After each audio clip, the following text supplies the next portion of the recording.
Hey everybody, we are live. I am Haley Gray and I have got my dear friend Tracie Root with me here today. We're going to be talking about our biggest challenges in business and what went well and what did not go well and the lessons learned. Let's do this.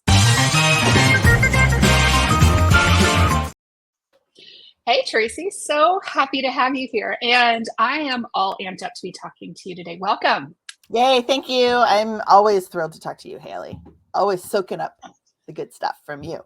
This is going to be a fun talk because I feel like, people always get on and we're talking about, hey, here's the next thing I'm promoting. And Tracie's got some amazing stuff that she does as the founder of the Gather community. So y'all check out her links. Today we're going to be talking about kind of a harder topic, which is the most challenging things we've been through in business. And I know Tracie has got a doozy of a story.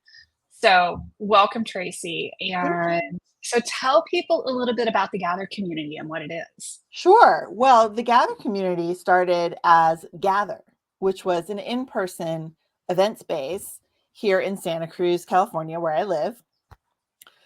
I had been coaching for a number of years, 6 or 7 years already at that point, and I really wanted to bring people together in group work. I wanted to do vision board workshops and have, author readings and bring other coaches in and do a lot of community-based events for potential clients, for the community at large, networking groups, et cetera, et cetera. And I found my own desire to do that being kind of stalled because it was hard to find places here in town to do that work that were a good fit. The places that I was finding at that time, which was like in, 2018, were things like the, community centers, which was not a very inspiring kind of space, but was affordable. On the other side of that, you've got like the hotel ballroom kind of conference room thing where it's definitely not affordable. They practically want you to pay for the air you're breathing. So expensive. And then in the middle was like the back room of the pizza place, which since I started off as a health coach, that didn't really align with what I was trying to bring to my community and to potential clients and things like that.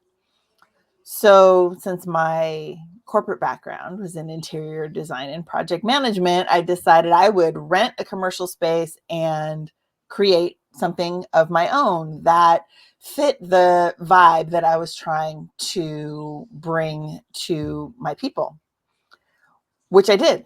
And we opened in October of 2019. So every time I say that in a live audience, everyone goes, oh, right? Which is absolutely the reason why we say it that way, because, what we had to do was figure out how do you build community without a place to do it. And what we realized was, of course, where we are today, which is building community online. And that's how the Gather community was born. Yeah. So ended up being created, right? Right. The opportunity, what we really realized was that the goal wasn't to have meetings or to have anything in person at all. That was just what everyone did at the time. Right. And soon thereafter, what did everyone do? Moved online. And so we did the same thing. I had been using Zoom for years. I was one of the people that helped everyone else shift their work from in person to online.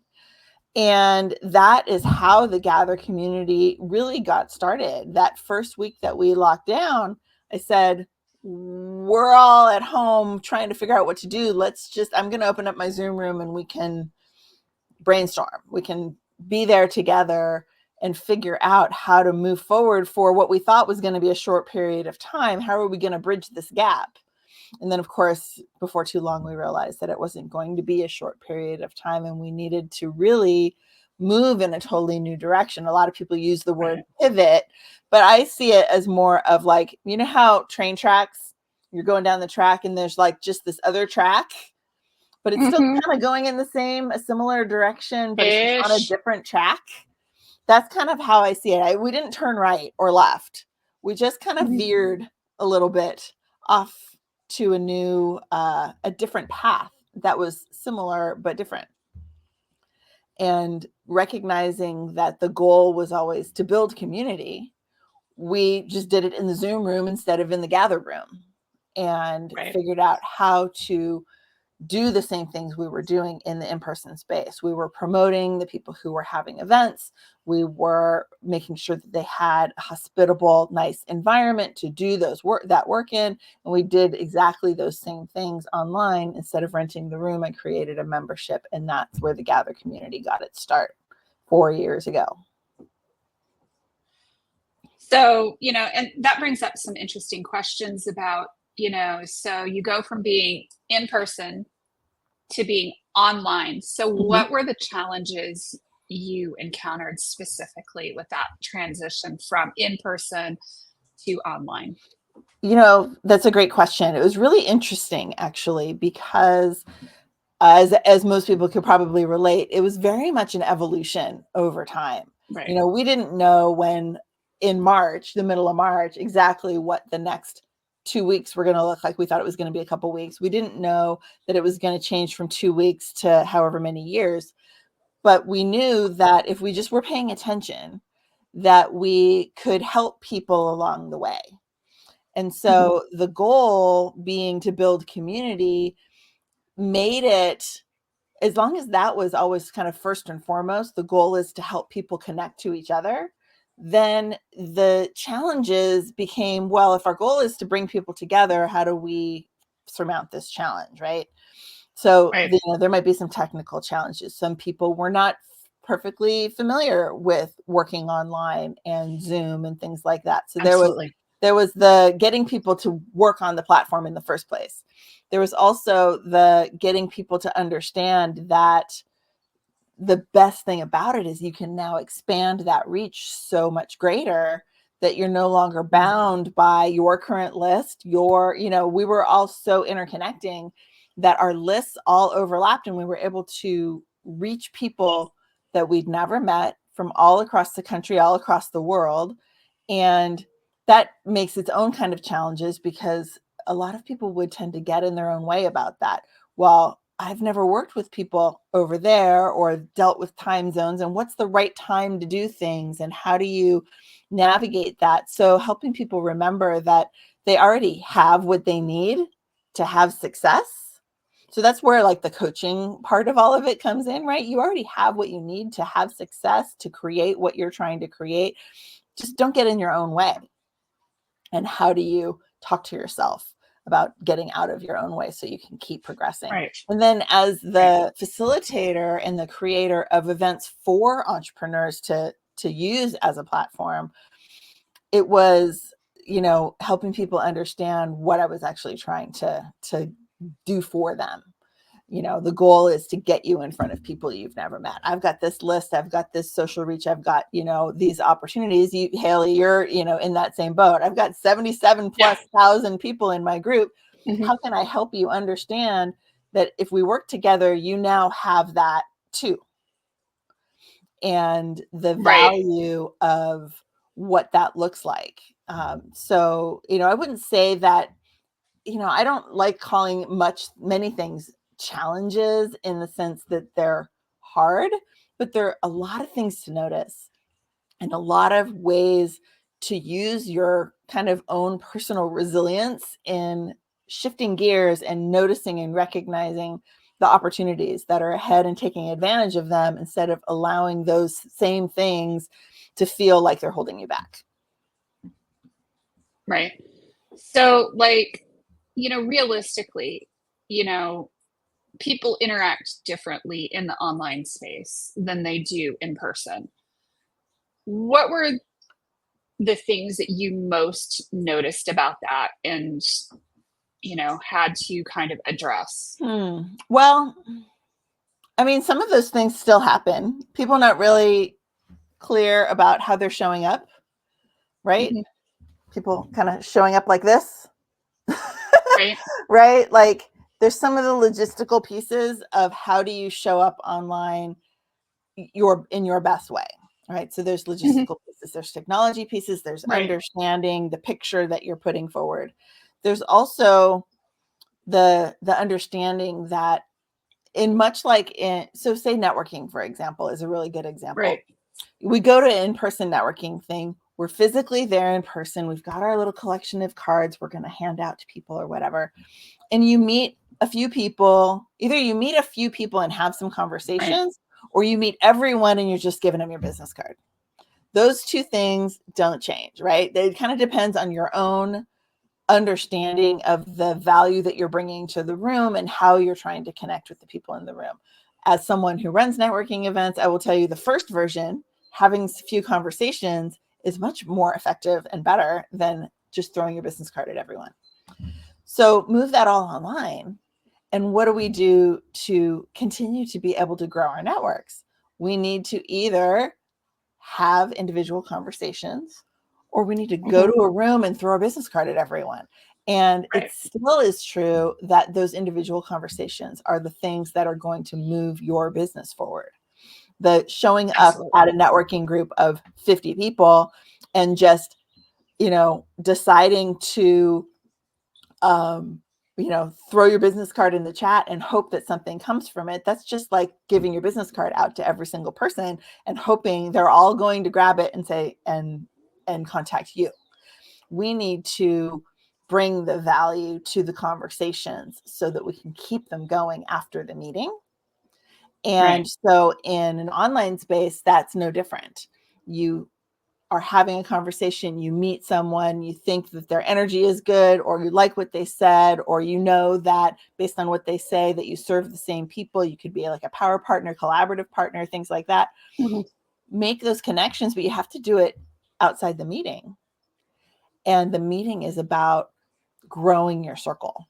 So that's why I belong to like 6 different organizations, because I'm always meeting new people to grow my circle, but I'm not relying on them to contact me. We need to be the proactive networker. So I think that that's something that when people were in Zoom at first, they were just like, okay, I'm here. Or they go to something once and don't go again and don't work on nurturing those relationships and just hope that people will contact them. Oh yeah, I went to that 100%. Thing. I didn't get anything out of it, Right. So 100%. Really and I see that too. Mm-hmm. Yeah. Well, and I see it not just like in the, go to a singular networking meeting, like a round table that we do, and then never go back again because you didn't get a ton of business out of it on the first go round. But I also see it in terms of, oh, well, I posted a promo in XYZ group and nobody responded. So therefore it must not work. So I'm never going to do that again. Right. Yeah. I think that that's, talking about social media, I think that the way, how it works, how the algo is really watching what you're doing or not watching what you're doing because you've never done it before, and how to use that tool is really misunderstood by a lot of people who don't spend a lot of time there. Those of us who spend a lot of time on social media get that, wow, I posted something, no one saw anything, and I posted it and everyone saw it. Like, what was different? Literally nothing was different. It was just a different time of day or a different day of the week, or, who knows, or they changed something in the back end that you're never going to know about. So what do you do with that? Or I posted in blue and not green this time. Yeah. There's just so many variables that we don't know what they're doing behind the scenes. We don't really understand what they're favoring, what they're promoting from a, meta standpoint or whatever, that the only good answer from our end is consistency. It's the only answer. And consistently connecting. Yeah. It can consistently doing the things that we know, as Katerina always says, do what you know works, even when it's not working, right? Keep doing the things that feel like they're getting you something. If they're getting you something, they're going to get you something eventually. And you know what? And if it doesn't, then you're learning from the process and you shift, right? There's no perfect answer. We have to do what feels like what feels like the right answer, and then keep going. And then if it means we do something a little bit different, then we do it different. But don't write off the process because it didn't work once, and don't write off the the value of the platform because you don't understand the process. Like there's just so much to understand. And that's why, working with people like you who really do research and understand and keep tabs on all of the changes that are happening to the extent that they will tell you, the platforms, right? They tell Even you though they some don't stuff. tell me. Yeah, they don't tell you lots of stuff, but you also do a lot of organic, I'm figuring it out, and look, this is really working. And so your experience and history is a big part of the value that you bring to those clients.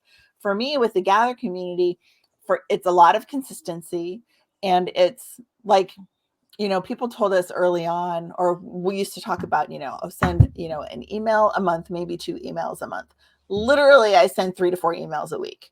And you know what? If that's not for you, then you're probably not on my list. But the things Right. that we bring are opportunity and value and inspiration and things that are going to make you think. And if you want that, then you're on my list, or you can come on my list.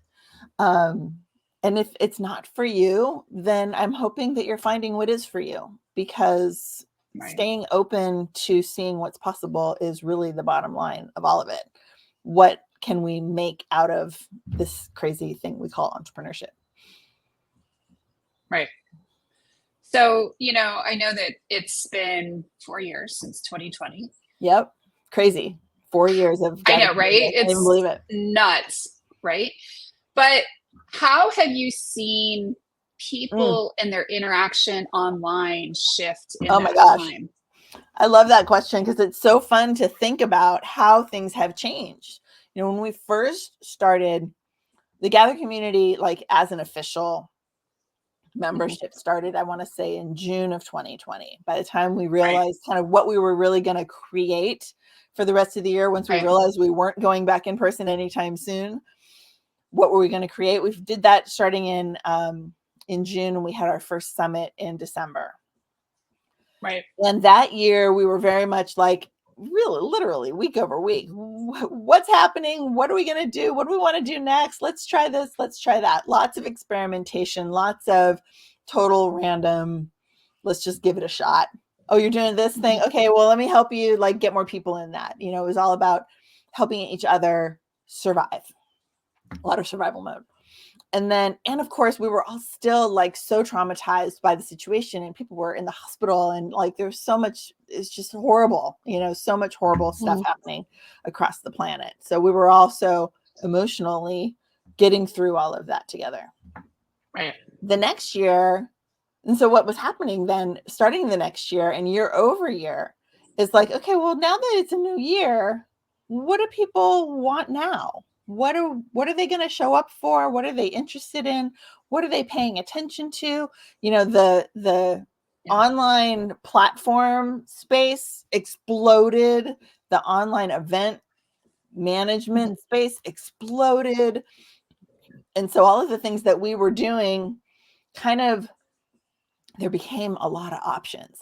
And so we just kind of hunkered down on what was working for us already, and looked at our clients, looked at our members and our attendees of our events, and said, what are people saying yes to? What do they want to come to? Clubhouse started to get big. Everyone just still wanted to talk to each other as much as possible. They would be on Clubhouse for freaking 6 hours a day. 10 hours. Right? Insane. Like it was crazy. And I mean, what an amazing opportunity for that platform to try to make something of it. But there's no way to know what the long-term effect was going to be. So we just kept saying, okay, well, it looks like people want to do this and people want to do that. So let's do some of that and we'll see how it goes. And so that year we really leaned into more events, more members. We had a large membership that were speakers at our events that we were promoting week and week and week. And then we got to the end of that year and it's like, okay, now what? Well, wow, these summit End things of are really 2021, fun. right? Yeah, end of 2021. And we're like, everyone wants to go back in person, but everyone's terrified of going back in person. And it's winter, so it's flu season. It became, everyone was getting sick again, so no one knew what to expect again. So we leaned into the things that were successful that year before. We did 2 summits in 2021. We did 6 summits in 2022. Wow. And because people really were responding to them. And So we went through that year, and that was a real like foundation building year. We kind of had our feet under us, and we realized that, okay, these are the things that people are still asking for. They're still successful. Let's do more of these and really systematize them and get them so that we can focus on the people and less on the what are we doing. And so we went through 2021, right, and same thing happened again. We get to the end of 2021, and now it's like, or I should say end of 2022, and now it's like, well, now people really want to go back in person. But what does that look like? By October of 2022, I had closed my in-person space. I had been holding on, wondering what was going to happen, and I canceled the lease in 2022 because the curve that we were about to hit to go back in person was going to be a long, slow one. People wanted it, but they didn't know what that looked like yet. And what I saw from like an in-person, what it would look like would be a room that had a legal capacity of 50, holding 8 people, sitting 6 feet apart, wearing masks. No one wanted that. That was an experience that no one was looking for. So we closed the space and really leaned into the online and did the whole thing over again, really focusing on what do the clients want? What does the audience want? And so I think that the lesson that I really learned through all of that process was to pay attention to not what's successful, but what is it that people are saying yes to? Right? And I guess that is a version of success, but what is it that people are saying yes to? What do they want for their business, for their life, for their own promotion, for their community, their connections that they're creating? Right. And just really remembered the goal, which was to build community, to connect people. And from that point forward, now we're in a place where in-person is 100% back. Everyone's you can do in-person, you can go find stuff every day of the week. And people would ask me, so are you going to go back to your space? I had someone the other day say, what does it cost to rent your room? I'm like, dude, I closed that thing 2 years ago because they weren't paying attention to the online space, and some people, that was their choice. But what changed was the online networking, community, connection, teaching, promotion space is now never going away. It's part of the whole, you can't go back. You can never go back. You can only go forward. For the first year, everyone wanted to go back to the way we were. And now we know that we just moved forward. And this is the new new we're on a different track, new situation. We're on that new track, and the online community space is 100%, solid, and still has, just as much value as it did that first day when we were all so, sad to not be able to be in person. The people that I've had a chance to meet, that our community has had a chance to connect across the planet, never would have happened had it not been for this challenge that, got created across our whole lives.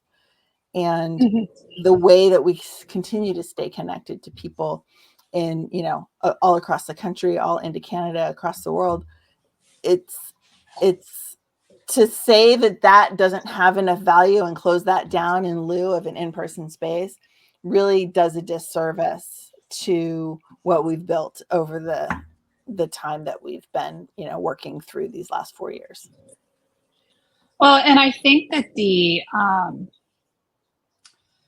interesting thing that I've heard, is that, nobody wants online, everybody wants in person, et cetera, et cetera. And I have actually not found that to be the case at all. No. I have found that, yes, people want some in person, but push comes to shove, I think that people are looking at the cost of travel now. I know I've looked at the cost of travel, and, how much time does it take me to go do a meeting in person?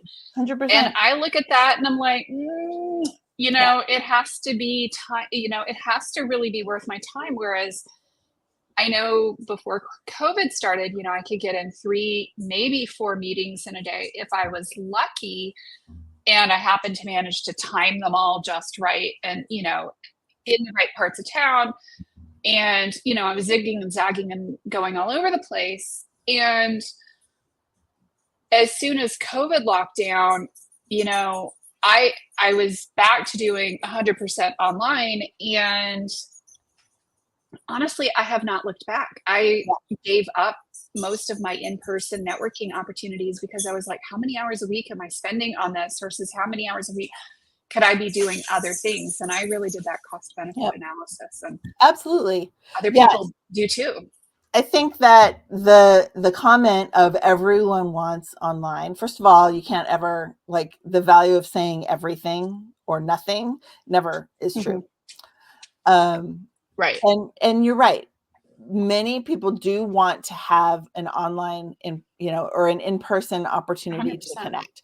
The energy can be different. And what I see it as is the in-person ends up being more of kind of an immersive experience. And so that's why, the only thing that I'm doing in person is an immersive experience, which is a retreat. Same. Yeah. The regular, like, gosh, before COVID, and before I created Gather, or in my early parts of my coaching when I first moved here to Santa Cruz, I used to drive over the hill, as they say here, which is a 45-ish minute drive over an actual, mountain, from Santa Cruz to San Jose every single week for a networking meeting, similar to BNI, right? Like a leads generating kind of a thing. It wasn't BNI, but it was similar every single week. Right. Because there wasn't anything here in my town that I had connected with yet. There, it's a smaller community. I felt like I had to do that. And I did that drive every week for 2 years in the middle of the day. And there's nothing else I did on those days. It was a whole day basically for that one, hour and a half 100%. meeting or something like that. And now in a day, like you said, I could never do 4 meetings like you were saying in one day, because in my area, things are way too spread out and there's too much traffic. I could do Right. No, one, it was maybe. like 3, maybe 4 if I was lucky and managed to line them up right. But usually 3 was the limit. And I would say for me 2 would be the limit. And it's unlikely because it's like it's morning or it's lunchtime or it's evening. And anyway, long story short, the 100%. value of being online includes being able to really manage your time so much more on your own. You're less at the mercy of driving, traffic, obstacles that show up. And, honestly, the connection, this is the thing that I think people forget about Zoom, about connecting online, is, you're in a room with 20 other people, you're all sitting in a horseshoe table or at round tables or wherever you're sitting, and you're talking with people around you, but it's very surface. You're not like having this really intense conversation with the person. You're checking in with everyone. Well, when you're on Zoom, what are we doing? We're literally looking at each other's faces, straight in the face the whole time. We're not like sitting like this at a meeting, and like this is intense. And that's why I think It's a different experience. I think in the beginning, that's why everyone kept saying they had Zoom fatigue, or they were, they couldn't do any more of it, because it's more intense than being in person, because you're staring literally eye to eye with the person the whole time. And it can be a lot, especially for someone who kind of doesn't manage their energy in that way.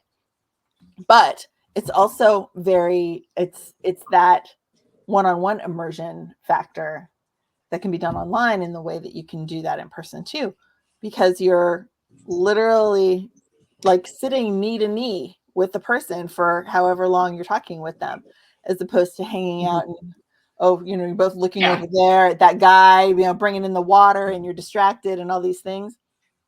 It's much more compacted and intense being online, and which means you can do it in shorter periods of time and have it be more effective. And you can do many of them throughout the day and meet more people, find more potential clients, 100%. have more conversations. And that is going to grow your business by having more conversations. and be a whole lot more productive because you're not driving to Timbuktu. I mean, Yeah. for me, a BNI meeting literally took 5 hours every Yeah. time I went to a BNI Right. meeting. And okay, that was, 5 hours out of my week. If I'm working, 45, 60 hours a week, it's still more than Yep. 10% of my time Yep. every week. And so you have to determine, is it worth that 10% of my time a week or not? Totally. Yeah, 100%. I totally agree. And so, when we go back to the comment of everyone wants to be everyone wants to be in In person. person. It's like there is a personal desire to be in person, but it's not necessarily the best for your business to do that. So you mix it Absolutely. up, right? I do a couple of things in person a week. Usually they're evening mixer type things. Everything else is online, even if they live in my town, because the amount of time that I take to go have a coffee date is a lot different than the 30 minutes I schedule on Zoom with that same person to 100%. check in and see how things are going. Sometimes I do the coffee date because coffee dates are great. But on a general basis, day in and day out, online is so much more efficient. Agree. 100%. Thank you for doing this. If somebody wants to find you, what do you have coming up? What are you promoting? Yeah. Well, actually, since this is live, I actually do have a workshop this week. It's called How to Be Bold in Your Life and Business. That's what I teach. And that I'm looking for my calendar. It's on Thursday at noon Pacific time. And so if you go to my links page, which is I think the link that we were going to put on here, Yep. tracieroot.com/links, you can always find what links to my workshops page, programs that I have going. There's a thing there for the retreat that's coming up so people can see what that looks like. I also have an ebook that is related to the whole Be Bold in Your Life and Business called Unleash Your Bold Brilliance. There's also links there for the Gather community. So if my, Be Bold in Your Life and Business workshop doesn't work for you on Thursday, A, I have other workshops, but B, there's also the things that are happening in the Gather community where we have all kinds of women entrepreneurs teaching and sharing what they have to offer as well, with business coaching or wellness or mental health and all of the different things that help us to be better women, better leaders, and better business women. Love it. That is awesome. Thank you so much for being with me here today. I My appreciate it. pleasure. Thank you, Haley. Thank you, guys. Take care. Have a great afternoon. Bye.